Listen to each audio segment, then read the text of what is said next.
হাদিসে এসেছে। এবং কালামুল্লাহ মাজিদে আল কোরআন আল কারীমে আল্লাহ তাআলা এই জিলহজের প্রথম 10 দিনের শপথ করেছেন।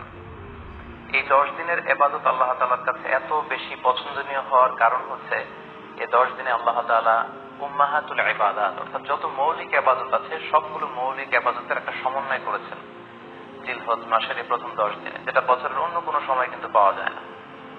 কারণ এই 10 দিনের ভিতরে সালাত আছে, নফল সিয়াম আছে, সাদাকা আছে, কুরবানি আছে, হজের প্রসঙ্গটা আছে, যেটা বছরের অন্য কখনো এরকম উম্মাহাতুল ইবাদাত অর্থাৎ যত মৌলিক ইবাদত আছে সব মৌলিক ইবাদতের কম্বিনেশন সমন্বয় বছরের কোনো সময় কিন্তু আসলে হয় না, যেটা হয়ে থাকে জিলহজ মাসের প্রথম এই 10 দিনের ভেতর। এজন্য এই 10 দিনের ইবাদত আল্লাহ তাআলার কাছে অত্যন্ত বেশি প্রিয়। এজন্য আল্লাহ রাসূল সাল্লাল্লাহু আলাইহি ওয়াসাল্লাম এই 10 দিনে যাতে আমরা বেশি বেশি নফল ইবাদত করি আমাদেরকে উৎসাহিত করেছেন।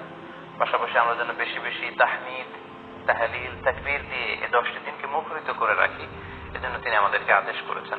এজন্য এই 10টি দিনে আমরা যেন বেশি বেশি সুবহানাল্লাহ ওয়ালহামদুলিল্লাহ লা ইলাহা ইল্লাল্লাহু আল্লাহু আকবার এই আজকারগুলো যেন আমরা বেশি বেশি পড়ি।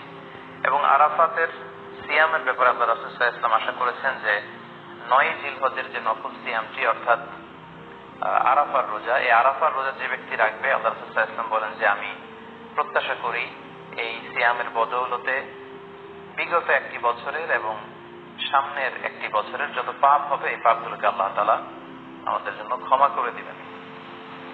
এবং জিলহজের 9 তারিখ ফজর থেকে কিন্তু আমাদেরকে ওয়াজিব তাকবীর পাঠ করতে হয়। আমরা জানি সেটা শুরু হয় আরাফার দিন ফজর থেকে।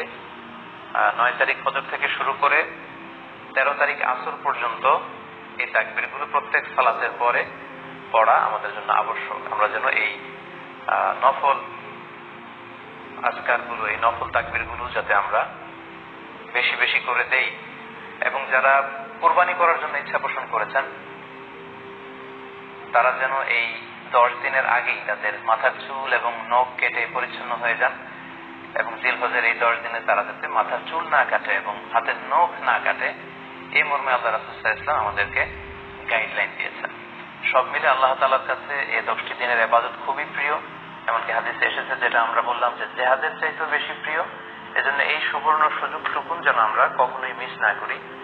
তাই আমাদের সাধ্যমতো আমরা যেন বেশি বেশি নফল ইবাদত করি। আমরা যেন সুযোগ হলে পুরো 10 দিন ব্যাপী আমরা চাইলে নফল সিয়াম রাখতে পারি, আমরা বেশি বেশি কোরআন তেলাওয়াত করতে পারি। বিশেষ করে তাহমিদ, তাহলিল এবং তাকবীর, আলহামদুলিল্লাহ, লা ইলাহা ইল্লাল্লাহ, আল্লাহু আকবার, এই জিকিরগুলো, এই আজকারগুলো পড়ে পড়ে যেন আমরা এই 10টি দিনকে মুখরিত রাখি।